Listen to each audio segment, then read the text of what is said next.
நான் போட்டிருக்கேன் ஷூ. இது எங்க வாங்கினு தெரியுமில்ல? ஏசி ஷோரூம், குளிரூட்டப்பட்ட அறை. இதை வாங்கிட்டு வருவேன், செருப்பை போட்டுருக்கு புதுசா.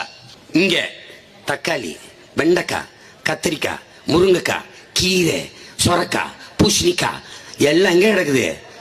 தெருவில். எது எங்க இருக்கணும்? இது அங்க இருக்கணும். இது எங்க இருக்கணும்? இங்க இருக்கணும்.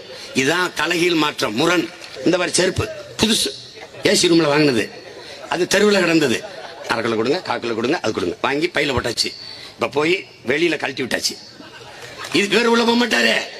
தெருவில் கிடந்தாரு, அவர் உள்ள போவாரு. அவர் உள்ள போய் கழுவி சமைச்சு வாய் வெளியே வயிற்றுக்குள்ள போயிருவார். அந்த ஏசி ரூம்ல இருந்து தெருவில் கிடப்பார். இப்போ தெருவில் கிடக்கிறவர் தெருவிலே கிடக்கணும், தெருவில் கிடக்கிறவர் அந்த இடத்துக்கு போகணும். அது எப்ப நடக்கும்னா உங்க மகன் முதலமைச்சராக போதுதான் நடக்கும். திரள்வோம் திரள்வோம், பகை மிரள திரள்வோம் திரள்வோம் திரள்வோம், தீந்தமிழ் இனத்தீரே திருச்சியில் திரள்வோம். February 21 அந்த மாநாடு என்பது மாற்றத்தை விரும்பும் மக்களின் மாநாடு.